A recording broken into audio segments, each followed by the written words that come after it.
These temperatures drop. People living on the streets are doing whatever they can to stay warm. Now to an Eyewitness News investigation into what's essentially becoming homeless encampments on wheels.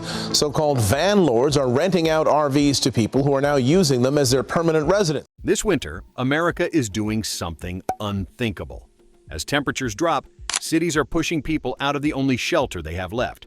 RVs are being towed, streets are being cleared, and families are being told to move when there is nowhere left to go. This isn't about parking, it's about survival. And in at least 10 U.S. states, enforcement is accelerating just as winter turns deadly. As winter approaches, cities across America are intentionally escalating RV enforcement during the coldest months. This timing is not accidental. Internal city schedules and council agendas reveal that enforcement actions are deliberately planned for late fall and winter because movement becomes harder and resistance drops. In 2025 alone, over 170 U.S. cities increased vehicle habitation enforcement between November and February, according to municipal meeting records and local ordinances. When temperatures plunge below freezing, RVs become survival shelters rather than conveniences. Yet winter is precisely when towing companies receive the most aggressive contracts. Once an RV is tagged, occupants typically face 24 to 72 hours to relocate, despite snow, ice, or mechanical breakdowns. Failure to move results in towing, which usually costs $200 to $3,500 to recover, an impossible amount for most people already displaced. Emergency shelters become overwhelmed during winter months. HUD data shows winter shelter capacity already operates at 90 to 100% occupancy in major metropolitan areas. RV dwellers removed during enforcement waves rarely receive indoor placement. Instead, they face displacement into colder, more dangerous conditions. The timing transforms enforcement into a public safety crisis. Hypothermia deaths spike when people suddenly lose heated shelter. Medical examiners in several states have already documented winter exposure deaths following vehicle impoundments. Winter enforcement does not solve homelessness. It accelerates medical emergencies, strains hospital systems, and causes fatalities at the exact moment when people are most vulnerable to cold weather conditions. Rather than passing headline-grabbing legislation, at least 10 states are expanding RV bans through administrative changes, zoning reinterpretations, and delegated authority to municipalities. States including California, Washington, Oregon, Arizona, Colorado, Florida, Texas, Nevada, New York, and Massachusetts have updated guidance allowing cities to restrict vehicle habitation under existing traffic, health, or land use codes. These changes rarely mention homelessness explicitly. Instead, they rely on terminology like oversized vehicle restrictions, overnight parking limits, street storage bans, or public right-of-way regulations.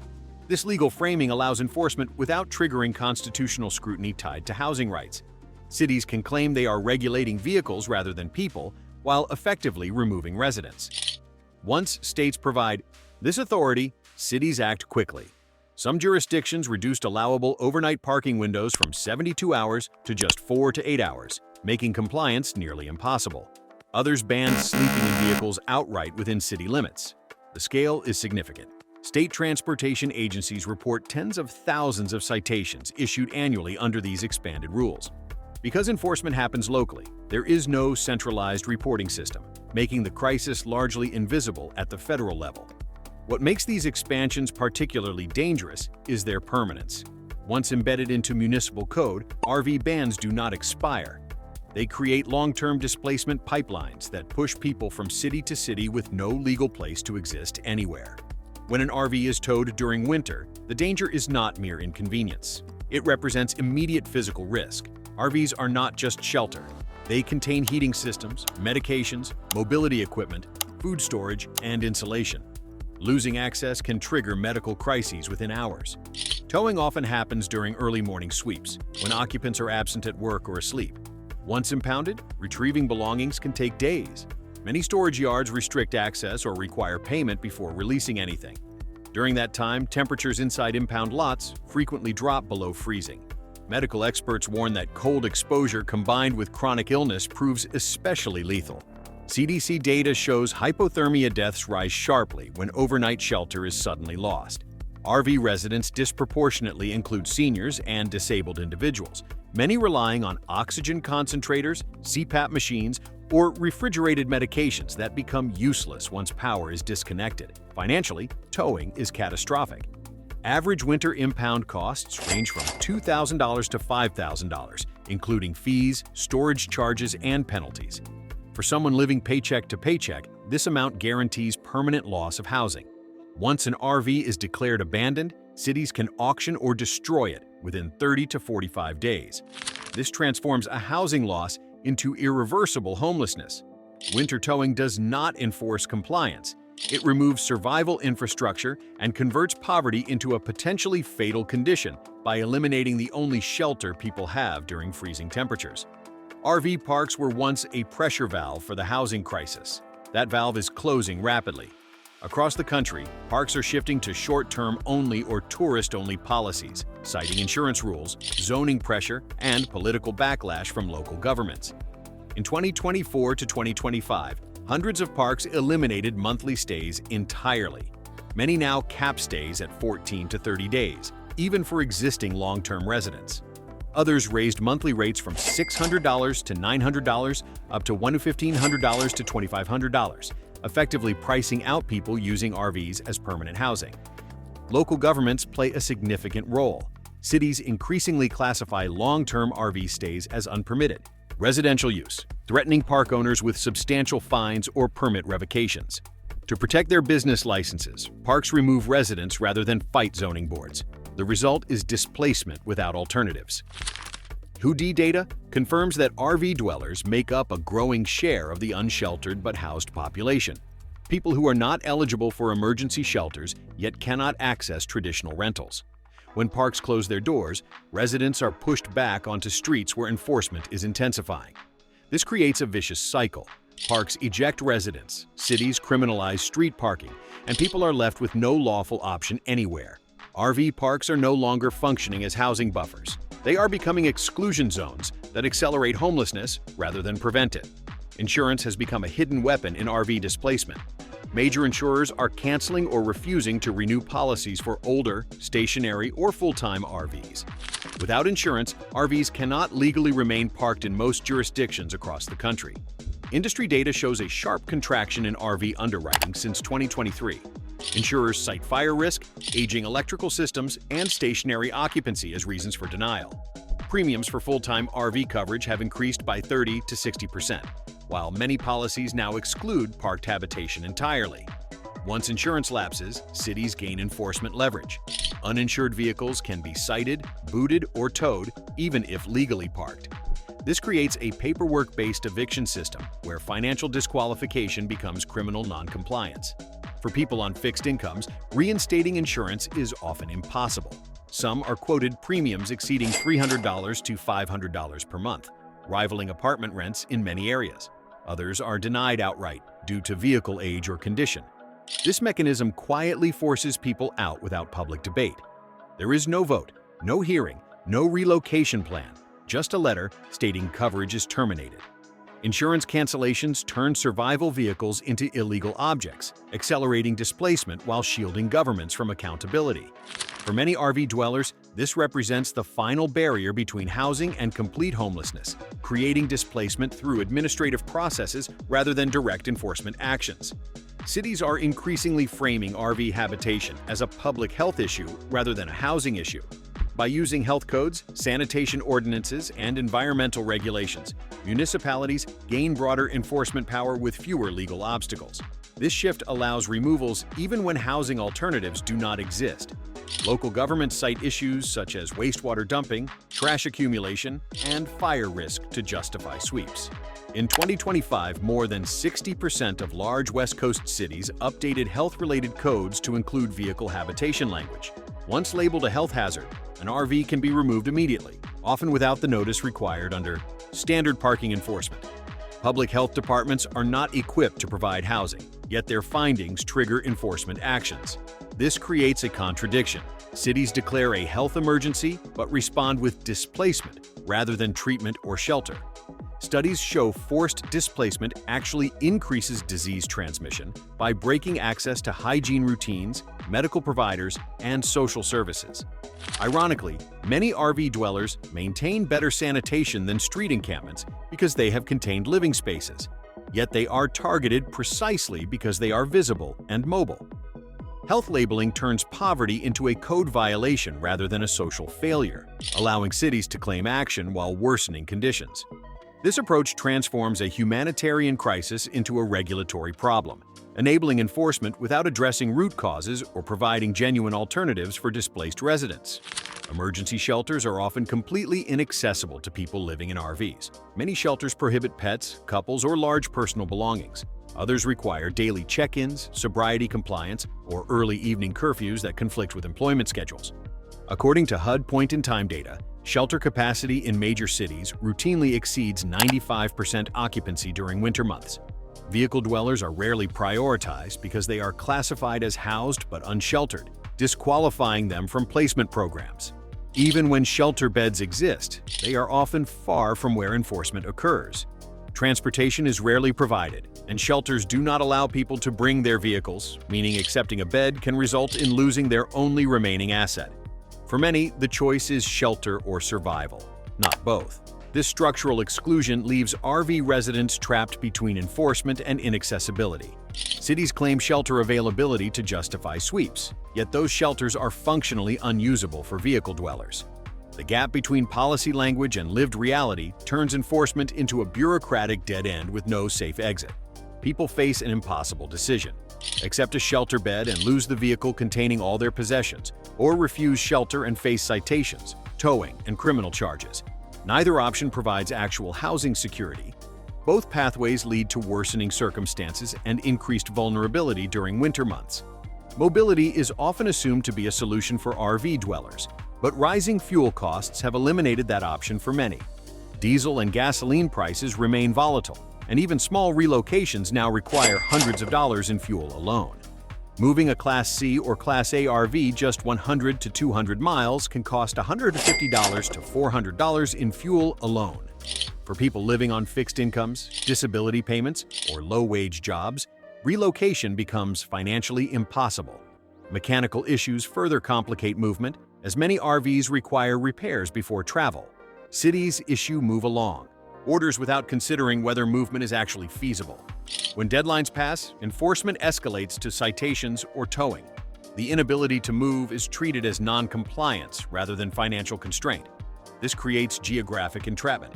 People are punished not for refusing to move, but for being unable to afford it. Fuel costs transform mobility from a survival strategy into a liability, locking people into enforcement zones where penalties compound rapidly. The contradiction is stark. Cities demand movement while economic reality makes movement impossible. Each citation adds fees, each failed move attempt adds costs, and each enforcement action pushes people deeper into debt. What appears to be a simple compliance issue is actually a poverty trap disguised as parking enforcement, turning financial hardship into criminal behavior through policies that ignore economic realities entirely.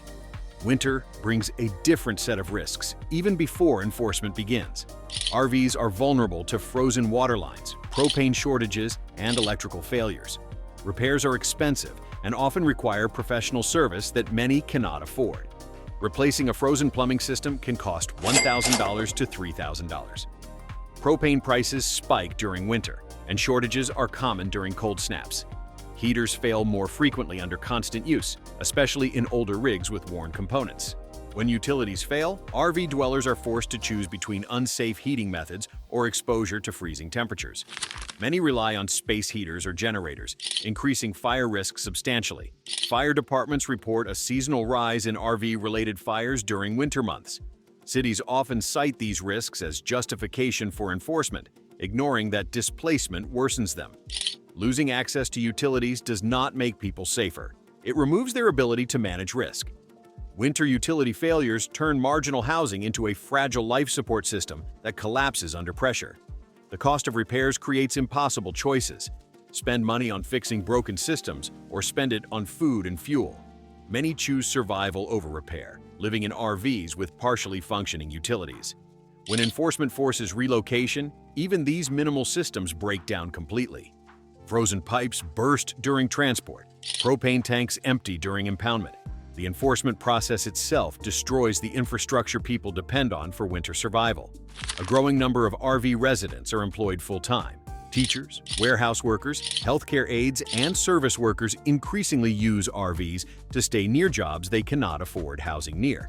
This is not a transient population. These are working families embedded in local economies. Census data shows that over 40% of vehicle dwellers report regular employment. They are not unemployed or transient. They work, pay taxes, and contribute to communities.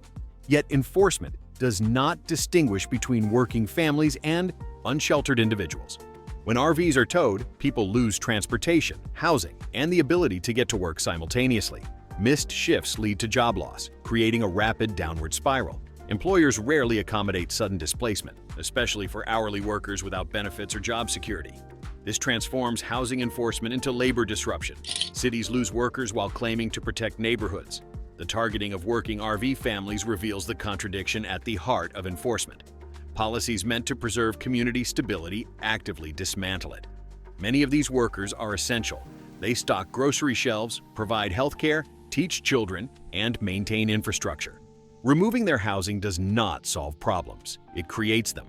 Labor shortages intensify. Service delivery suffers. The very communities demanding enforcement depend on the workers being displaced. Enforcement becomes economic self-sabotage disguised as public safety policy. Rising property values have become one of the strongest forces behind RV enforcement. As home prices and rents climbed sharply, local homeowners and investors began pressuring city councils to remove visible signs of housing distress.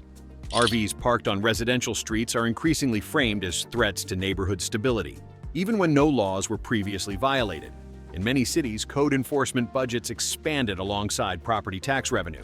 Complaints to city hotlines about oversized vehicles and overnight parking have increased by 30 to 50% in high appreciation areas. These complaints translate directly into enforcement actions, often driven by a small number of vocal residents rather than citywide consensus. Municipal leaders face incentives to prioritize homeowners because property taxes fund local budgets. RV residents, who rarely own property locally, lack political leverage. This imbalance turns enforcement into a form of economic exclusion, protecting asset values while displacing people who can no longer compete in the housing market. As values rise, tolerance drops. Streets once ignored become enforcement zones. The result is not improved housing access, but visible poverty being pushed out of sight to preserve financial optics. This creates a dangerous precedent. Housing policy becomes driven by asset protection rather than human need. The wealthy gain voice, the displaced lose visibility. Enforcement becomes class warfare disguised as neighborhood preservation. Recent court interpretations have shifted the balance of power toward municipalities. Courts have ruled that enforcement against vehicle dwelling is permissible if cities claim reasonable alternatives exist, even when those alternatives are inaccessible, full, or unsuitable for displaced individuals. This legal standard is vague by design. Cities are not required to prove that shelter beds are available to the individual being displaced, only that programs exist in theory. As a result, enforcement proceeds even during shelter shortages or winter emergencies. Legal experts warn this creates a loophole where homelessness is regulated rather than resolved. By relying on abstract availability, cities avoid constitutional challenges tied to cruel and unusual punishment or due process violations. For RV dwellers, this means fewer protections than ever before. Court decisions now prioritize municipal discretion over individual survival needs. Once enforcement begins, legal recourse is limited, slow, and expensive, luxuries unavailable to people facing immediate displacement. The implications are profound. Constitutional protections that once prevented punishment for involuntary status no longer function. Courts have effectively ruled that cities can enforce homelessness away as long as theoretical alternatives exist somewhere. The gap between legal theory and lived reality grows wider. People are punished for conditions they cannot escape, while courts provide legal cover for policies that criminalize poverty without addressing its causes or providing genuine solutions. Older adults and disabled individuals make up a disproportionate share of the RV dwelling population. Fixed incomes, rising rents, and medical needs push many into vehicles as a last option. Once there, enforcement becomes potentially deadly. Seniors often rely on consistent routines, nearby clinics, and temperature-controlled environments. Winter displacement disrupts medication schedules, dialysis access, and mobility aids. Even short-term exposure can trigger medical emergencies. Disability benefits average around $1,500 per month, far below average rent in most areas. RV living fills the gap until enforcement removes it. When RVs are towed, many seniors lose not just housing but medical equipment stored inside. Public systems are unprepared for this demographic shift. Shelters rarely accommodate medical devices or mobility limitations. Enforcement effectively criminalizes aging and disability in public space, turning vulnerability into liability. The health consequences are severe and immediate. Seniors with diabetes lose refrigerated insulin. People with COPD lose oxygen concentrators. Those with mobility issues lose wheelchairs and walkers stored inside impounded vehicles. Medical appointments are missed. Prescriptions run out. Chronic conditions become acute emergencies. This is not theoretical. Medical examiners have documented deaths directly attributable to enforcement-driven displacement. Seniors die from exposure, missed medications, and stress-induced health crises. Enforcement targeting the most vulnerable populations does not protect communities. It kills residents who have nowhere else to go. Once an RV is cited, it is often treated as a code violation rather than a residence. Cities tag vehicles as abandoned, unsafe, or illegally modified, even when occupied. This reclassification strips residents of housing protections that would otherwise apply. After tagging, timelines accelerate. Vehicles can be impounded within 48 to 72 hours under nuisance or abandoned vehicle statutes. Personal belongings are cataloged as property, not household items, limiting retrieval rights significantly. This bureaucratic shift is critical. By redefining RVs as objects, cities avoid obligations tied to eviction law, relocation assistance, or tenant rights. Enforcement becomes administrative, not humanitarian. For residents, this means losing their home without notice, hearing, or appeal. The legal fiction that RVs are not homes enables mass displacement with minimal oversight. The consequences are devastating. Family photos disappear into storage yards. Birth certificates and identification documents become inaccessible. Medical records, employment documents, and financial information are lost. Children lose school supplies and comfort items. The administrative redefinition transforms lived homes into impounded property, erasing the human reality of displacement. Cities gain efficiency through this reclassification. They can process removals quickly without housing hearings or relocation plans. But this efficiency comes at the cost of basic human dignity and legal protections that would prevent homelessness in any other housing context. As cities crack down, RV dwellers move outward to rural counties, industrial zones, and small towns. This displacement spreads the crisis rather than solving it. Rural areas often lack services, legal clarity, or shelter capacity to handle influxes. Small towns respond by copying urban enforcement models. Within months of RV influx, local ordinances are passed banning overnight parking or limiting vehicle size. Rural sheriff departments report increased complaints despite lower population density. The cycle repeats endlessly. Arrival, complaints, enforcement, displacement. People are pushed further from jobs, healthcare, and support networks. Fuel costs and isolation compound risk. This migration reveals the scale of the crisis. Housing scarcity is no longer urban. It is national. Pushing RV dwellers outward simply moves the problem until no place remains. Rural displacement carries unique dangers. Services are farther apart. Medical care requires longer travel. Winter isolation increases exposure risk. Cell phone coverage becomes spotty. Help becomes harder to reach during emergencies. The pattern is unsustainable. Every enforcement action pushes people to new locations where the cycle begins again. There is no final destination. No place where RV dwellers can legally exist. The migration becomes permanent displacement, a forced nomadic existence driven not by choice, but by enforcement policies that refuse to acknowledge housing as a crisis, requiring solutions rather than citations. By 2026, multiple pressures converge simultaneously. Inflation remains elevated, housing supply lags demand, enforcement accelerates, and legal protections weaken dramatically. RV living shifts from emergency housing to criminalized survival. The numbers are stark. Hundreds of thousands rely on vehicles as housing, while shelter capacity stagnates and rents remain historically high. Enforcement expands faster than solutions emerge. This is not about sudden collapse. It is about accumulated policy failure. Each system responds independently, but together they create a closed loop with no exit. Insurance companies cancel policies, cities expand enforcement, courts provide legal cover, shelters remain full, rents stay unaffordable. 2026 represents the convergence point, where temporary measures become permanent conditions. What began as emergency housing for displaced workers becomes a criminalized existence. What started as local enforcement becomes a national displacement pipeline.